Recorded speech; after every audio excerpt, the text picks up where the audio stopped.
Hello, good evening, and welcome to Quizzy Monday. Wow, I'm just recovering from that ending to University Challenge. What a thrilling match that was, and delighted that Roma Ellis will be amongst our guests later. So, really looking forward to finding out from the horse's mouth what it was like to be in that tiebreak.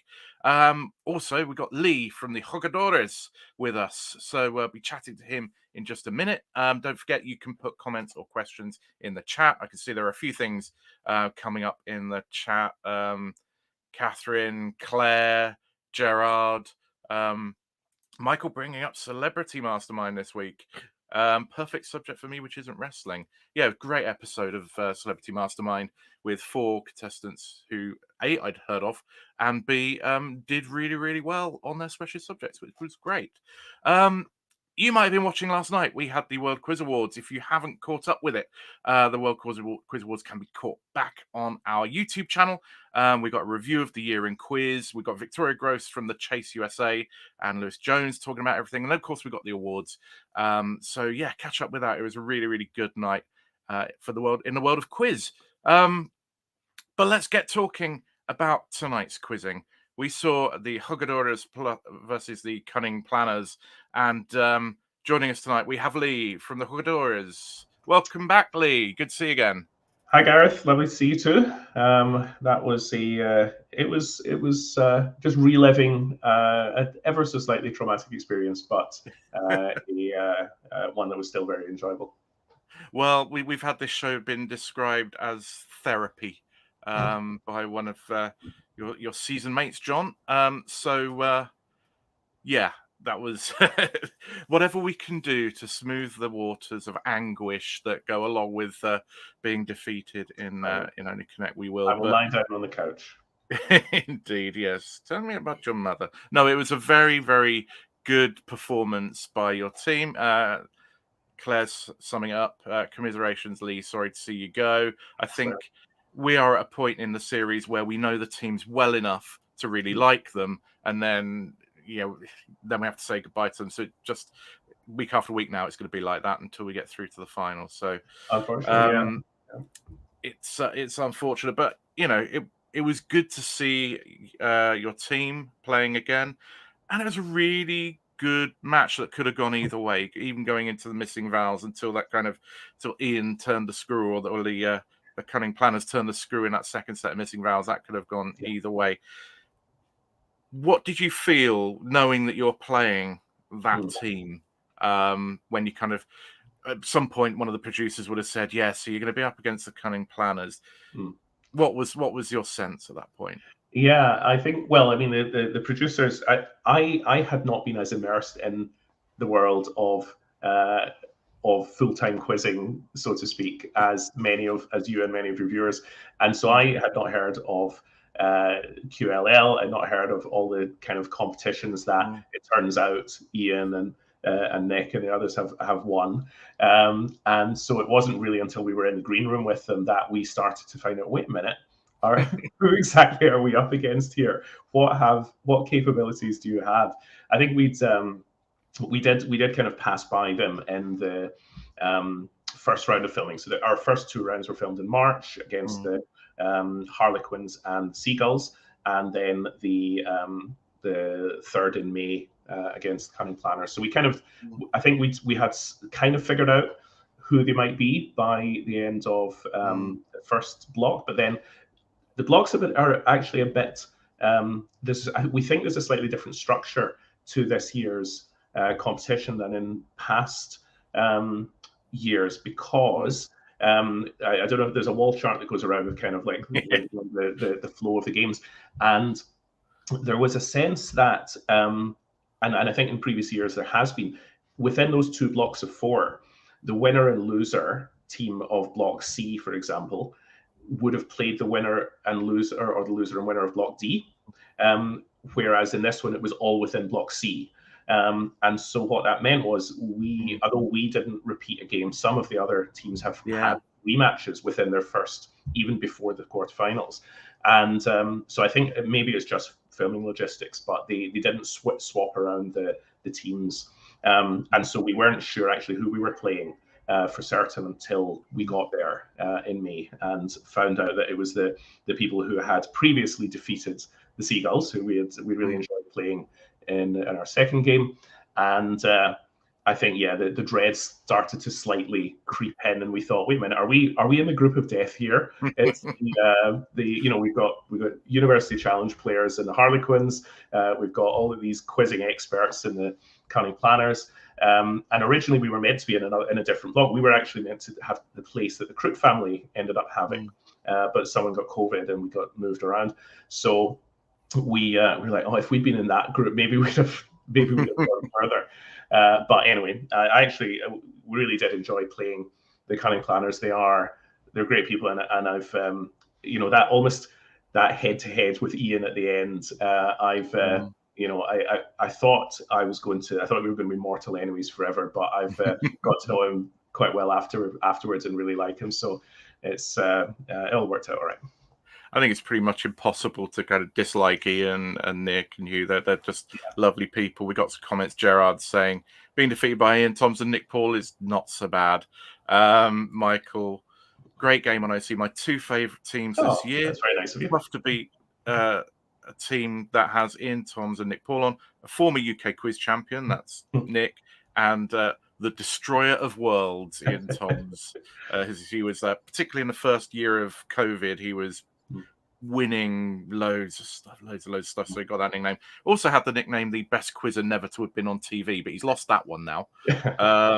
So Catherine's saying he's like this, biding his time in the shadows, quizzer, falcon-like, always ready to swoop in on befuddled opposition and nick their points.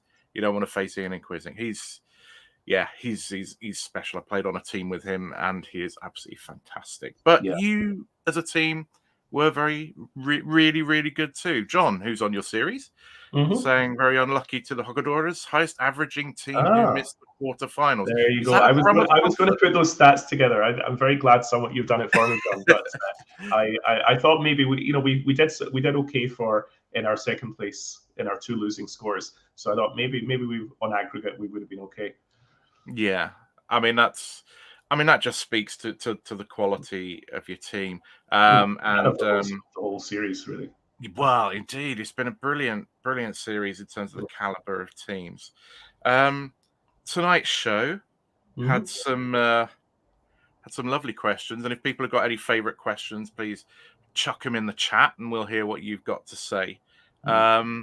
And John's just saying, well, I am a statistical, so he would get the stats. But yeah, the first round felt like a bit of a struggle for you. Like it was, and honestly, I think we have always in our practices and in our shows, we have always done, I think, better in the sequences than in the connections round. I don't know what it is, but somehow maybe there's the extra structure of the sequences just provides enough for the way our brains work to help to see, okay, even if we don't know what the clues are, we can still possibly see where they're going. Like on the film picture question with the numbers, we kind of sort of knew there was numbers involved, and then there was enough to have a guess, even if it was wrong. But yeah, the connections round, we did struggle a bit. There were one or two that we saw. Like I saw the Metropolitan Man and the Personal Pan. I saw that one before they did, but they got it. It didn't come across. Yeah. And then ours, the Wiggles. I mean, I have heard of the Wiggles. I have obviously, I have many friends whose children are obsessed with the Wiggles, and I was kind of kicking myself on that. And then another music round that we potentially, I think we did recognize the Pretenders. Kevin recognized Sham 69. We didn't put it together. So yes, it was that the connection round is always a bit of a frustration. At least we got our Wendy Miller. I mean, do you think it's because, I suppose in the connections, there are so many different types of question it can be, and you've got to hone in on what it's getting at, whereas sequences, there's a sequence that gives you a structure. Were you kind of, a general knowledgey team? I mean, some teams are very puzzly teams, and therefore that the sequences work out for them, the walls work out for them. Yeah. How would you categorize your kind of team strengths in that regard? Yeah. Well, this is oddly enough, this is what Victoria asked at the beginning of the show, and I didn't come up with quite the smart answer that I thought of afterwards. But we do have this mix. Kevin is absolutely our knowledge person. He, if we're on a pub quiz together, he's the one who just knows it. He recognizes loads of music. He knows a lot about sports. He's just a very fact-filled person. Bridget's good on words and history and certain things. I'm a bit more of a mathematician, so I kind of I'm looking for the patterns. And the other thing I think I'm okay at is the kind of psychology of questions. I think all of us who are regular quizzes will recognize this, but there's times when you'll see a question in a pub quiz and someone who's on your team with you who's not as regular quizzer will say, "Oh, how about this?" And you just know, no, they wouldn't have asked the question if that was the answer. Like that just couldn't be the way they would have framed the question. And this is very much the case with Only Connect. You know there's certain types of pattern that will and won't come up, and also come up in different rounds. You might know that there'll be certain types of connection on the wall that wouldn't come up in round one because they'd be too easy in round one or something like that. So I think we did have a decent mix. Possibly there are a few areas of knowledge more on slightly more modern pop culture, so video games, music in the last, say, 15, 20 years, where none of us really have that gap. So there are a couple, and when we've been in the online Connections Online Quiz League, that has been our downfall a few times. Video game questions are quite regular there, and we almost never get them. Yeah, and we've seen that quite a lot this series, actually, where there's just a pop culture thing that can trip teams up, trip them up on the wall and trip them up elsewhere. I mean, I did like that the Sonny Baudelaire, Stormy Daniels, Windy Miller, Snowy. Michael has put in the chat. I was hoping a team would say they recognise Stormy Daniels and not from her relationship with Donald Trump. Yes, sort of. I think I did see something on like an "oh yes" on the on air that was acknowledgement of that. I know who it is at least, but it is from the Donald Trump thing. So. But recognizing if you don't recognize them immediately, then I think we talked about this before on the show.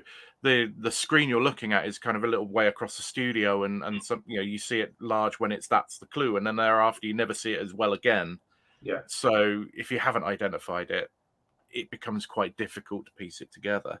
Yeah, I mean that didn't hold. At least that didn't hold personally me back too much. I know that I remember somebody on our group mentioning last week on our WhatsApp group from the contestants mentioned, I think this is the brackets last week or the week before, square brackets. They said that they couldn't actually see that what that was a picture of. Neither team could really even make it out. So I think it is occasionally a problem. In this case, I'm actually very bad at recognizing faces. And so I am like there's a condition. I'm not diagnosed or anything with a condition, but there is people have different abilities to recognize faces, and I did not recognize Stormy Daniels, even though I know who it is, but I couldn't like connect that face with the name. She's been out of the news for quite a while, so I think that's the other thing is once you got the connection, or if you got Windy Miller and Snowy, then you might be able to track back. But by that point, you probably got it anyway. Exactly. Claire's chucked in. This is one of the sequences. Love the French words question. That was a great question. Yeah. We at least I did not see that coming. Although somebody pointed out on Twitter that it's the same that it works in Spanish as well. And so maybe if we thought of that, we could have pieced it together. But it's that I mean we were just staring at that, and well done to the others for getting it. I just think that it's phenomenal to go from, I suppose you're thinking a pineapple, but I'm thinking of Agadoo at that point.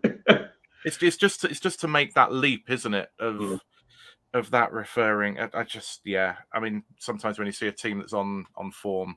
It's great. Although now it's such a good question that apparently it's on the application form this time around, which I think Claire also saw.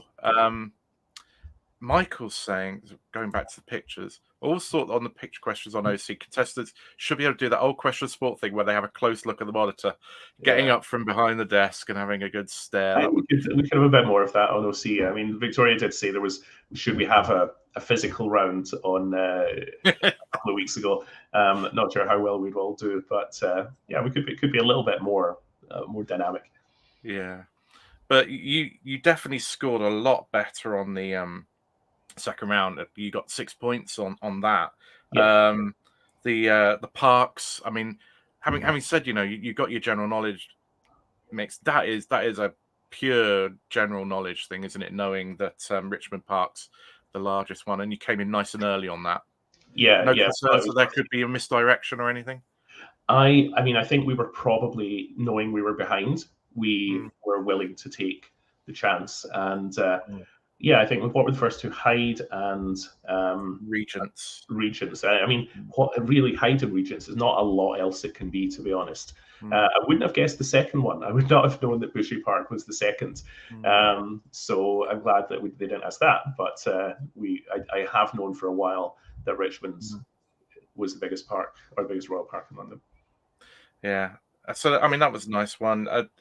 Slightly tricksy, the words in countries one, where they ended up saying Libya, which of course was right. But the film titles one, that went over for a bonus, didn't it? That was frustrating because you could see.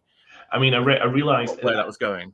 Well, I realized that that this was a picture from 8 Mile. I only realized it late, or I would have said, and the others might have been able to suggest on the other two.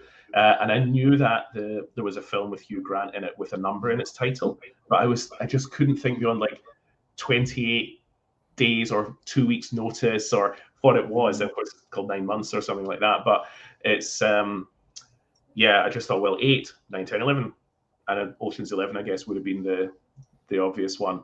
But I guess it's another, actually, psychology-wise, that would be almost a tiny bit easy for OC at this stage in the contest. And I should have thought, oh, what if it's halves, or what if it's something slightly less obvious? But you've got the time pressure, haven't you, to have that clarity thought. It's tricky, and if you don't recognise 8.5, then that's kind of critical. I really loved the last one in that round, which I didn't see, but that Ahab Moby Dick, I'm not sure it was gettable, but yeah, that was my favorite question of all our 3 games, and I was honestly very pleased with myself for getting it. And Ian sent me a message as well, said that was one of the best questions that he'd seen in his episodes. And I think I remember, this is part of my studying, had been looking for different types of sequences, and I knew that there had been sequences where you're reading across the 4, so that each one is not a standalone clue, but you have to look like 2 rows. And so I realized, I think after clue 2, that that's probably what it was. But with AH, MO, and DI, that wasn't enough for me to get it. And so I had to go for the 3rd clue, and then it became pretty clear. If I had realized that was a harpoon, would I have got it sooner? I don't know. But I was just, to be honest, at that point, even though we were behind, and I was like, okay, well, I've got a tough question. I can be proud of something. But interesting, you said in your studying, so you literally kind of analyze the sorts of questions that would come up then? Did you look back at old episodes as a team, or was it just you? Well, probably more me. We did a lot of practice as a team, and I probably read, either watched or read on the OCDB website every question that had been in the previous, or that there was 15 seasons that at the time were on that site. So I looked at all the questions. I wrote a computer program to scrape the vowels and the walls from that site, and so that we could practice them, because the way that site works, the way the reveals work, you can't play the wall or the vowels in the normal way. So I wrote programs to do that we could practice together. It was a lot of prep, and I feel like in a way we didn't get quite the payoff for all of that preparation. But yes, we had a big list of what are the types of sequence that could come up, so that you kind of almost have a checklist in your head if you're not seeing the sequence. We'll use like, well, is it numbers? Is it letters? Is it going through the vowels of the alphabet? Is it sizes of something? Is it a phrase? Because we had SpongeBob SquarePants in the last episode that we didn't get, and Half Man Half Biscuit the same one, and we had a lot of things to look for by the time, certainly by the time we got to this episode. Very, very thorough preparation, but we had the stats earlier from John. You did score heavily, so somewhere down the line that prep must have helped you. You're 3 points down going into the wall. You made very short work of that wall. Really good play. Yeah, I was pleased with that. It was like the good cycling. We did, after the previous episodes, we realized slightly too late in this case to look at the spelling, because Pannier was spelled wrong, and I'm surprised it took me so long to notice it, but obviously that then was a clue that it was another anagram.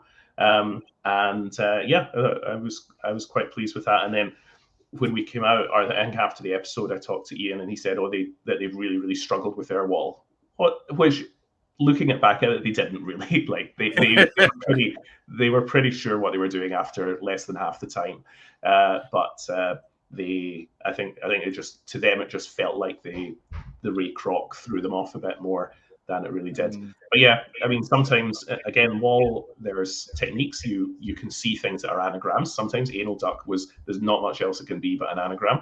And you have your cycling techniques to make sure you go through the right number of clues. I think in the previous one, I had 7 Game of Thrones families to go through. And once I eliminated one, I could cycle the other 6, because there's 15 combinations of 6 words. And that was like, I'd literally just had a conversation with Victoria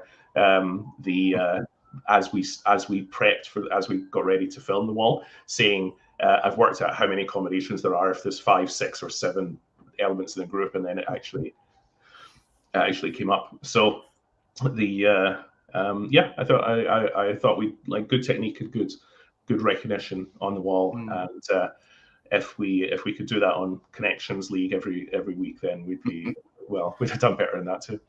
It sounds like you've got a career ahead of you coaching Only Connect teams with all your theory and understanding of how it all works. It's crossed my mind, because I would love to go back on it again, but obviously you can't. So I thought, I could be a non-player manager and help some other teams. Well, there's always specials. But because they did nail their wall, and the anagrams are in there, Catherine, I saw it as an anagram rock, but I couldn't make the leap to Cork. I guess that's when they didn't know that they were finding anagrams of places. We probably had a bit of intuition because we saw your wall. Exactly. But yeah, I felt they made fairly, they spotted the connections pretty well. Took a while to cycle around things, but they sorted it quickly. But 3-point gap going into missing vowels. And that's not insurmountable, is it? You go in there thinking, you've got a shot. Exactly, yeah. And I thought, people have overcome bigger gaps than this. I knew that we hadn't done as well on the buzzer against the Harlequins, but then against the Seagulls, we did do very well. And so I kind of realized that there is a bit of technique to it, which is that you've got to, when it's a long clue, and especially if it's a very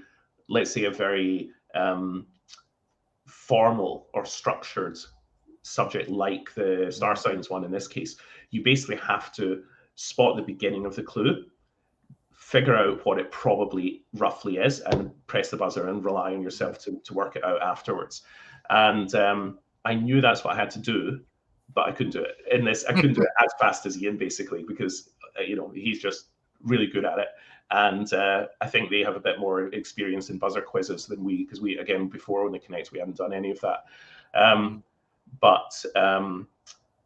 kind of, we split the first one, or we might have even pulled one back. It was 2-2, and then it came to the star signs. And I was probably, other than Harry Kane, which I stared at and didn't recognize, I was probably half a second, if that, behind him on all the other 3. And if I'd got all those 3, it would have been a tie, it would have been a tie break.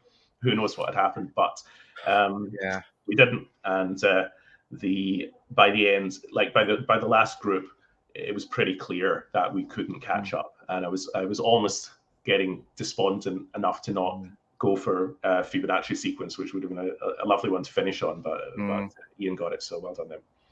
Yeah, I mean, to say that people in Star Sign set was decisive in the end, but 21 points, you know, that's a fine effort in a losing cause. How do you look back on your Only Connect experience? What's it, you know, what's it meant to you as an individual, as a team? What have you got out of it? I mean, loads of things. My immediate experience after this episode was I was quite sad that we were out, and that not to like lose a game. Of course, you lose a game to a great team, that's fine. But the fact that we were both wouldn't get to go any further, and that we can't apply for it again, is it was a little bit depressing. But I kind of came back and took it as a bit of inspiration to do something in my other parts of my life, and but then it's certainly brought the three of us as a team much closer together. We now, we've gone through a season of COQL together, and we're going to do the next one as well. But it's also like I've now made some really good friends on the group of the other contestants. There's 40 plus of us on a WhatsApp group together, and they're all really great fun people, and we've met up a few times, and I think this is we're probably at this both at an age where typically you don't make all that many new friends, and this has been a great way to do it. So it's really nice, and then every so often to get like a little see a tweet where Victoria says that she's a big fan of Leigh or something like that. These things are special as well. So it's been great, and it's just apart from that social aspect of it, it's stretched our minds in new ways, and I think just the joy of solving these kind of puzzles and learning, and actually even expanding our thinking into other ways. Like we now, as within our group, someone, I think Ian alerted us to Frank Paul's online quiz, which you're probably familiar with. And so done some of those, and like that's a whole new like dimension of puzzle solving. If you've ever done, or anyone watching it hasn't done a Frank Paul quiz, follow him on Twitter and you'll see, I think they're starting again this week. That when your mind gets to learn to do new forms of gymnastics is a really satisfying thing. So all sorts of great experiences.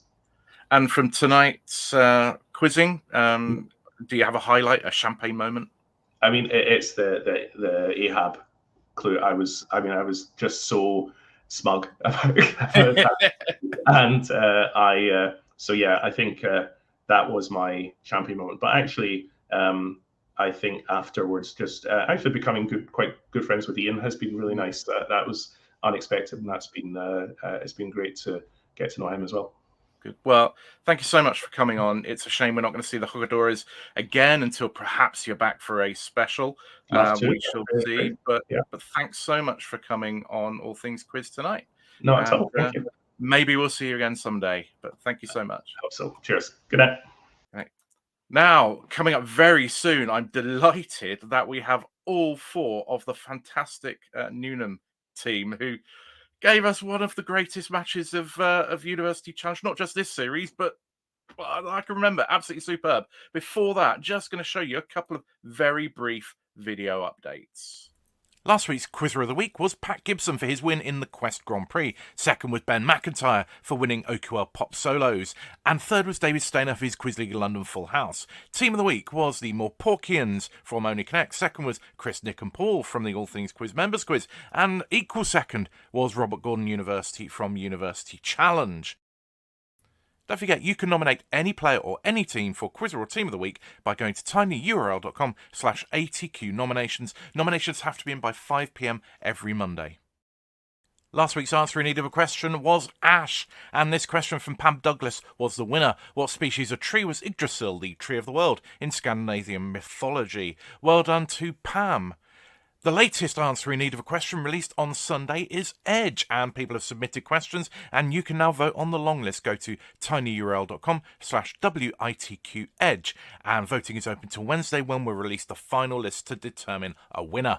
Don't forget, you can play What is the Question by looking at Twitter and Facebook every Sunday morning when we release the latest answer. And all you have to do is submit a question by Monday at 4 p.m. And you might have seen there that we've now got a website, and that's our website address rather than the address for voting. But we'll put that in the chat and also on Facebook and Twitter coming up. And there won't be the vote being released tonight. Still catching up from the World Quiz Awards, but that will go out probably tomorrow. So you won't miss out on voting for your favourite teams and players this week. Now, talking of favourite teams and players, words are failing, which is not great when I'm meant to be talking to them. So I'm just going to bring them on. This is the Newnham team. So there's Roma, Zhiyu, Bethan, and Hannah. Welcome all. Hiya. Hello. Wow. Well, yeah. Say words do fail. Firstly, you look like you have the most fun whilst quizzing together. It just, how do you manage that when you're being filmed? Yeah, I think we're really glad that comes across when you're watching it on telly, because we had such a good time. Like, when I put the team together, I knew some people before and some not, but we became like, yeah, definitely good friends and had a blast filming it. So I'm really glad that people can see that. Yeah, and very supportive of one another when people gave good answers, very kind of chatty about that. But just the general kind of joy of playing the game. Bethan, you never not have a grin on your face, but but for you, what I really liked about watching you play, and I enjoyed watching all of you play, but you weren't scared about just throwing an answer out there, when or just speaking out loud. You seem very much like you just say what you think. But again, when you're being filmed and you got all the pressure of that, etc. Again, is that just you? Is that you just kind of your personality, or was that almost a conscious thing? We're not going to waste the opportunity. Let's just throw out answers. I think it came from actually the amount of practice we did and how supportive Roma was as a captain, in that every practice they kind of had us see as like a learning opportunity. You don't get things wrong. You just kind of figure out more things, answer more questions. And so I think I tried at least to carry that attitude into the studio, and especially when I knew like the other team hadn't quite got it, there wasn't anything at stake. I was quite happy to just say random things. I mean, it was wonderful, but that aside, some brilliant buzzing and some quite, at times it was. You weren't sure when I was looking at some of the buzzes and the facial expressions and the tone of voice. It was kind of a, I need to get in. Did you consciously adopt an aggressive approach to your buzzing? I don't know. I think the kind of adrenaline just carries you a bit, and sometimes you buzz and then you really think, oh God, I don't think I should have buzzed, but you've got to say something then. And I think that match was definitely a big case of that for me. There were some questions that I was like, oh my God, I can't believe I just buzzed. I've got to say something. Talking of saying something, there was that whole discussion about the para answers, which I still don't understand those questions. But Zhiyu, I just admire that you're just persistence in trying to work those questions out. Was that kind of your role? Was that your subject area on the team? Yeah, it's kind of, I've got this weird mix of knowledge area, I guess. So I did a bit of my degree in physics and biology, so I've got that aspect, but then I'm also really into history. So a lot of the time I'm trying to sort of decide, trying to recall things I did 2 years ago in this biology lecture that might be relevant. So yeah, a lot of the time, I think maybe, I don't know remember which match it was, I was sort of trying to make up a word from anatomical knowledge that I know, but I've never heard a question before. So yeah, universal challenge is definitely like a lot of, you don't know all the questions, but you really try and learn, or try and figure it out. And I think the great thing about the team, us doing so much practice together, was we really get to know each other and each other's expertise. So you don't buzz when you're not supposed to, and you know whether your teammate knows things better. Hannah, you buzzed in. The Joplin buzz was music starter, wasn't it? Yes. How quick was that in studio? Because obviously we hear it at home, but was that kind of an instantaneous kind of buzz, or was I knew that it was Maple Leaf Rag as soon as I heard it because we'd studied it in school. So I was like, it's Scott Chocolate, and I was really pleased. And also, what kind of an interesting thing in retrospect is how it wasn't introduced as, because normally with the music starters, it's a piece of popular music or a piece of classical music. So it was a piece of piano music. So it's this kind of, since kind of after that match, like looking up Scott Joplin Wikipedia and just trying to like learn a bit more out of interest, there's this whole like how to categorize ragtime as a genre, which is interesting. And And then your team went to capitalize and getting all three of the jazz bonuses off the back of that, which it felt like some monumental educated guessing rather than recognizing it. But you've got to know those people did those things in that era, to think this sounds early, Bessie Smith's early. When you were preparing for University Challenge, did you obviously classical music often comes up, but did you think, okay, we need to do a bit on jazz and we need to do a bit on other genres? Yeah, I think a little bit. Hannah was always very good. You were very good on music, and she was quite good. Yeah, you were very good at popular music, and you had a bit of kind of classical music knowledge, and the rest of us kind of, me and Bethan just like to guess things. But I think there was definitely an awareness of trying to at least have a name for anything that could be asked. So Ellington was very much just the only big band piano player that I knew or could recall at the time, and so I put it out there. But yeah, I did like the putting things out there. I noted down the Don DeLillo answer, and I just put "joy in play" was my comment on that one. And I also loved. I'm going to say 18th century. Don't know why, but which was why why not? It actually got you the 5 points, which, as it turned out, throwing out an answer like that turned out to be critical. Also, whilst I'm bigging you up, the Henry V fetch, when you are trying to run through the text of a speech or something from Shakespeare, get to the critical point at which you're going to know it, in studio, under pressure, with all of that sort of stuff going on, how do you maintain that clarity of thought? Yeah, I mean, I heard those lines and I knew them, and I was just running through, and so you can just see me muttering away to myself while Bethan talks at me, like things that it could be, and I was just like, no, I know this. I need to get to the bit that will make me ping that. Oh, it's this one, and it's because I did it when I was at a drama club when I was about 13. We did Henry V. And so it was, and I'd done that monologue, and so I was just like, inching my way through it until I realised. Yeah, and that was just brilliant to see that process almost visibly playing out. I was really interested. I think we had another college on earlier in the series that had 500 students, and you're a small college as well, against a university of 33,000. You are. I can say this because you're through to the next round. You're phenomenally good. You don't get there if you're not phenomenally good.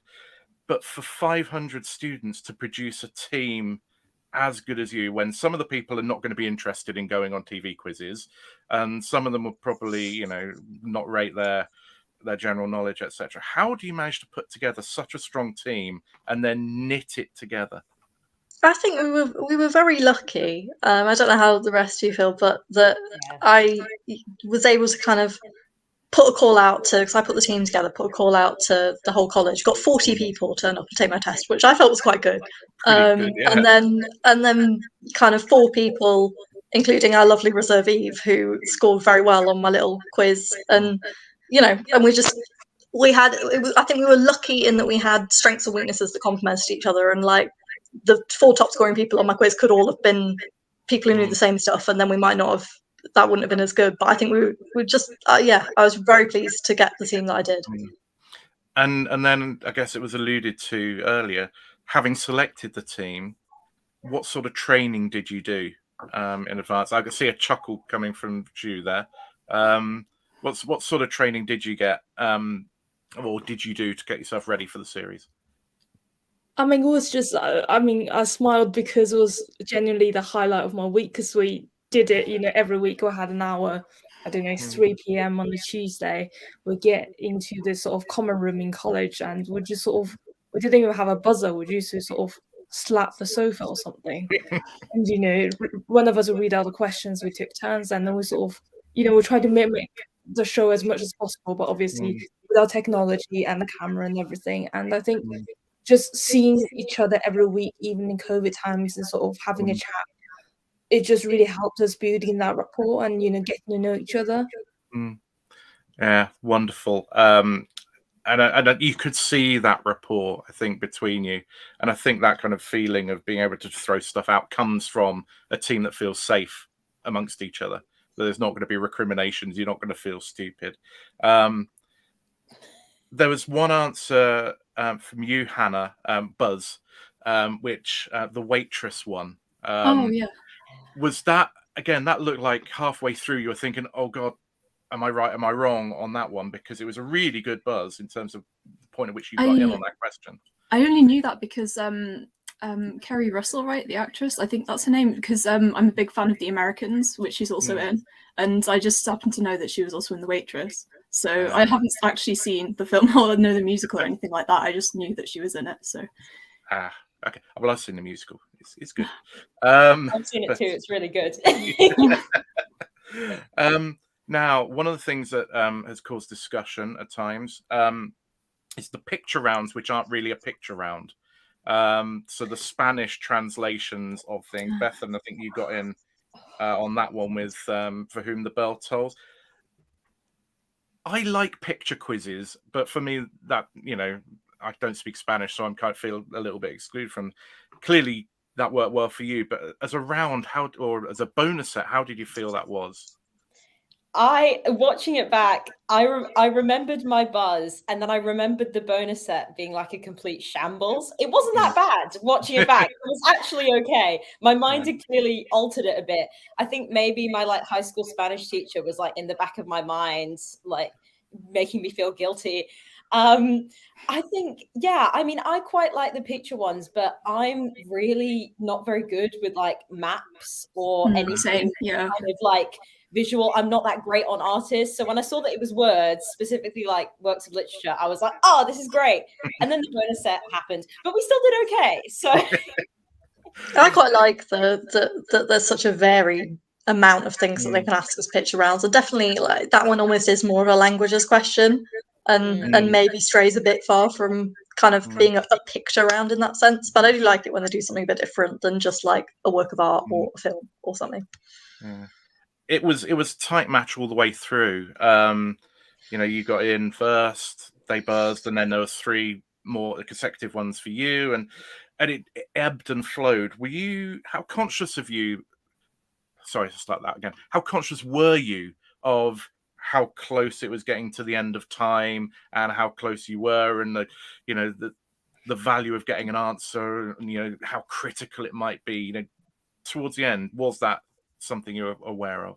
Yeah, so much. So towards the end, really feeling every single 5-point, 10-point swing. And on that last one, I remember while the last question was being asked that they got on H.G. Wells, that I had H.G. Wells in my head, but I knew that we were 25 points ahead, that this probably would be the last starter, and that I wasn't sure enough to want to lose 5 points and then them get it and get all the bonuses and beat us. I knew that the most they could do was draw, and so I was doing that whole little calculus in my head of how can I afford to lose points by going for it. And obviously I wish I'd just gone for it, and then we wouldn't have had to do the tiebreaker and it'll all have been fine. But yeah, definitely doing a points calculus in my head the whole way through the last kind of after the second picture round. I mean, on the other hand, I had no idea that any of it was going on. I entered a bit of a fugue state. I don't think I actually knew what was happening. When the gong went, I was so surprised. I literally had to look at what the scores were to figure out who had won, if anyone. I'm so glad that you had it together, Roma, because I definitely did not. Yeah. Is that the same for you, Hannah and Zhiyu? I honestly can't even remember. It just sort of feels like a a bit of a adrenaline blur, I think, like Bethan. That sort of I think I was kind of keeping track, but what did come as a bit of surprise, sort of seeing the score at the end, and then it was wow. Wow is the word. Yeah. I think had you not made it, had it gone 5 points the wrong way, are there any of the starters that you would have been kicking yourself? And you talked about sitting with the right answer and not buzzing in. Were there somewhere you would have been absolutely, from then to now still kicking yourself over? Bethan, you're nodding. Yeah, well, looking back at it, I remember the picture with Sissy Spacek. I was going to say, yeah. And I was looking at it and I was like, well, the only film that I know that she's in is Carrie, and this kind of looks like Carrie. But then I was like, Hannah knows her films. I'm going to make a fool of myself. But I went. I did the exact same thing. Sorry, Hannah. And then looking back, I was like, oh, I should have just buzzed, but I did not feel confident enough, kind of in like under the lights in the situation to like risk losing. Well, not that we would have lost points, but you know what I mean, passing it on to the other team.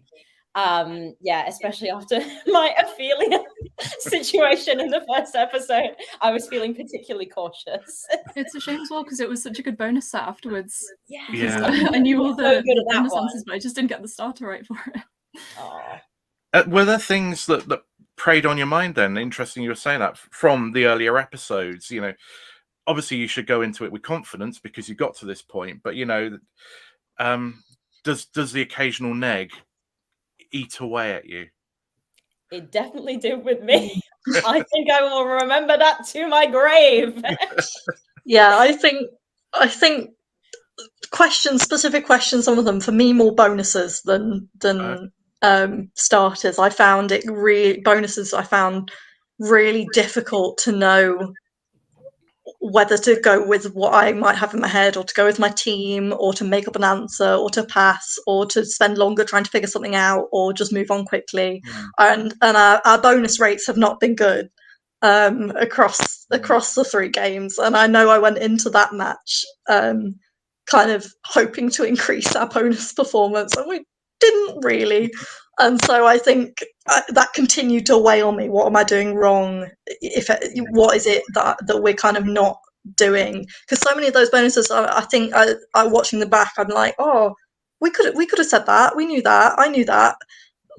Yeah, or we just went the wrong way there. Like those history ones. And kind of just. Yeah, I don't think we ever totally figured that out, to be honest.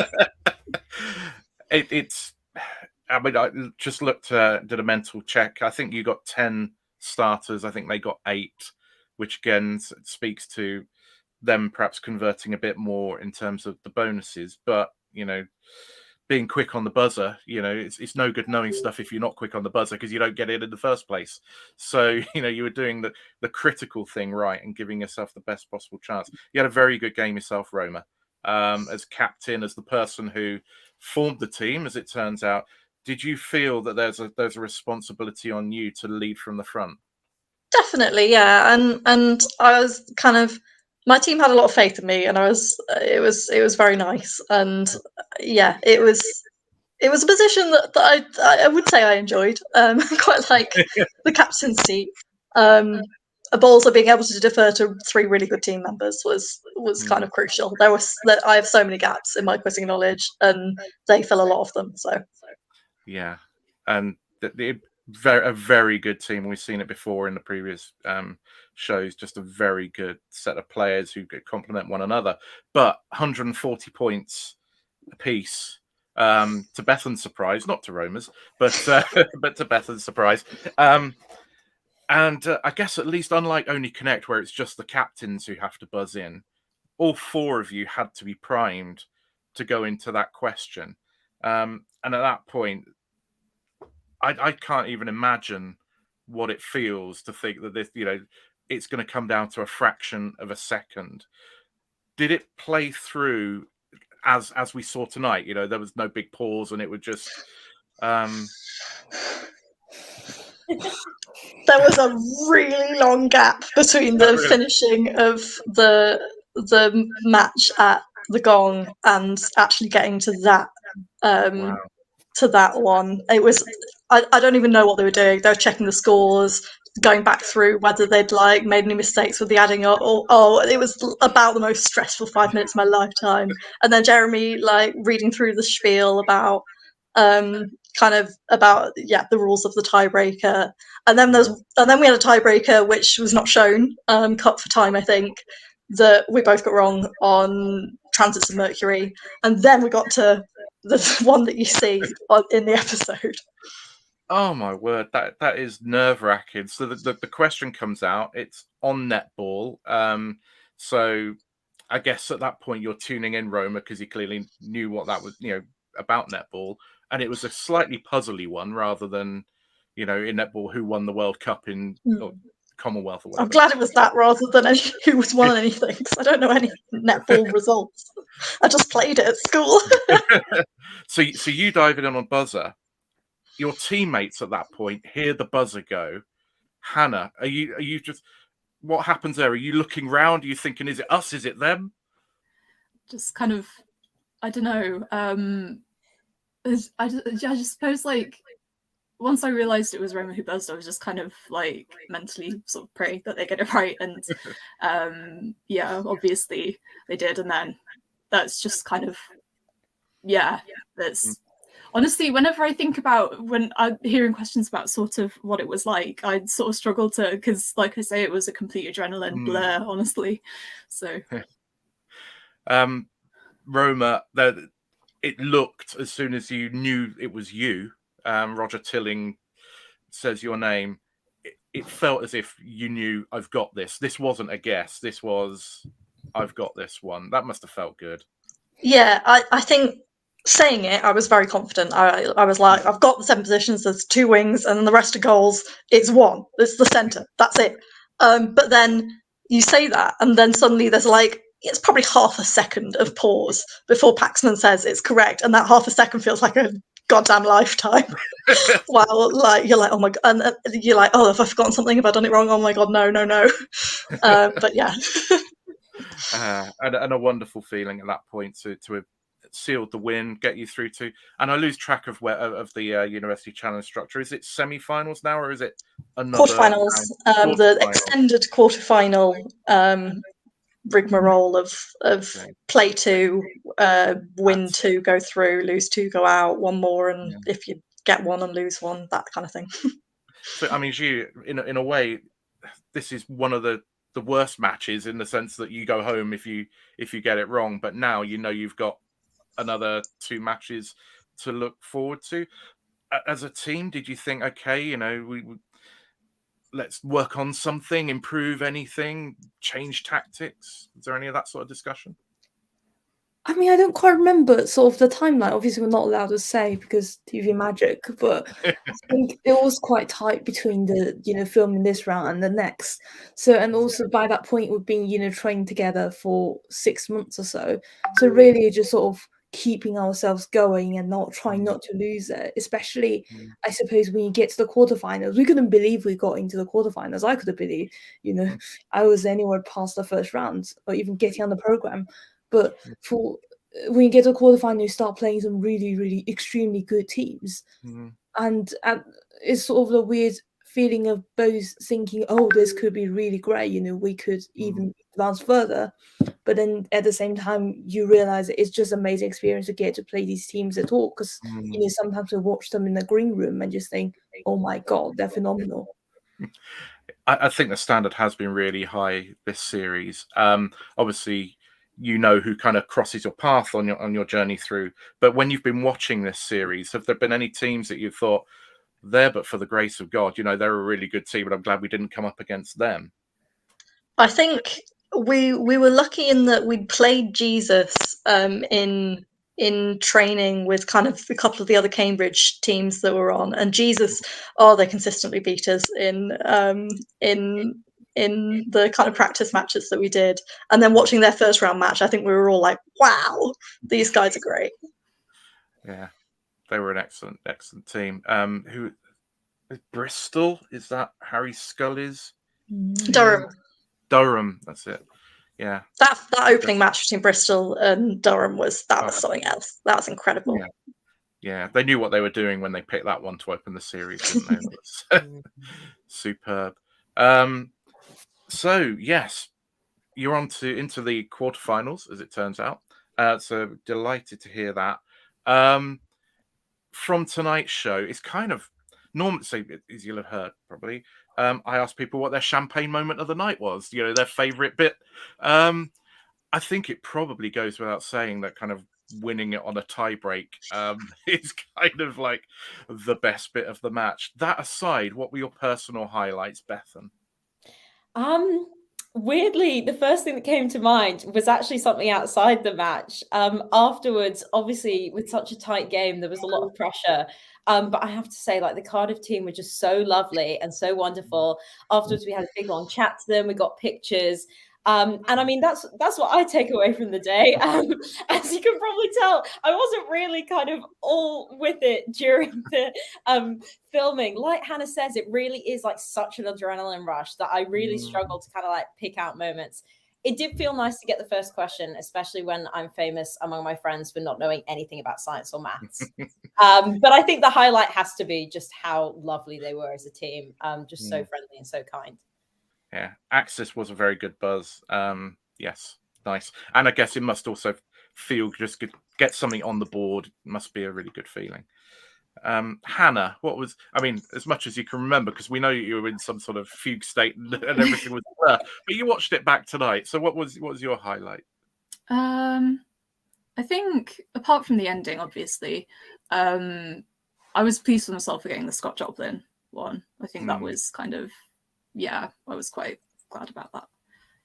Excellent. Zhiyu? I have to admit I haven't seen the episodes tonight because I've been writing an essay. But so a personal favourite moment from the episodes is a bit weird because we didn't actually get the bonus right, but it was the bonus, the Centuries one. You know, which century was his venting was the one about Peter the Great, because I'd actually read a biography on him. And I think that was just a moment. That was a moment that taught me, you know, if you knew something, you really got to say it. You know, even though it's something that's completely outside your normal sort of area of expertise, you just got to believe in yourself. So it's kind of, it was nice. Something I really enjoy that book. So something I really enjoy came up. Yeah, good. Backing yourself is always a good thing. And Roma, you are allowed to obviously getting it at the end, but anything else? No, my first thought was exactly the same as Bethan, that the Cardiff team were such a joy to meet and chat to before and after, amazingly. Like, I think if we'd lost that tiebreaker, I can't imagine that we could possibly have been as gracious and lovely as they were. Like, they were immediately all smiles, like congratulating us, like asked to take a photo with us. They were just absolute sweethearts, all of them. And so yeah, we were gutted to have knocked them out. We really were. Is there much of that within the University Challenge kind of teams that you keep in touch in the same? We've heard from Only Connect that they've got a WhatsApp group and they're all chatting all the time. Is there much, many of those teams that you keep in touch with? Yeah, a few of them. The Sheffield team as well. I'm living in Leeds now, and so I've arranged to go down to, I think, hopefully some quizzing events in Sheffield now that they've kind of very kindly invited me along to. But yeah, it's been really nice to kind of meet people who kind of do more quizzing through this. Yeah, well, I mean, it's been a delight watching you, and we get to watch you again, which is even better. And I'd say my champagne moment of the night. There are a number of candidates. We haven't even touched on Mastermind, so I'll just say at that point, I think it's Alex who won Mastermind. Was superb, really, really good play. Wes Anderson films, general knowledge, absolutely brilliant. I watched that; it was excellent, really excellent. Yeah, I also want to shout out Adeline for.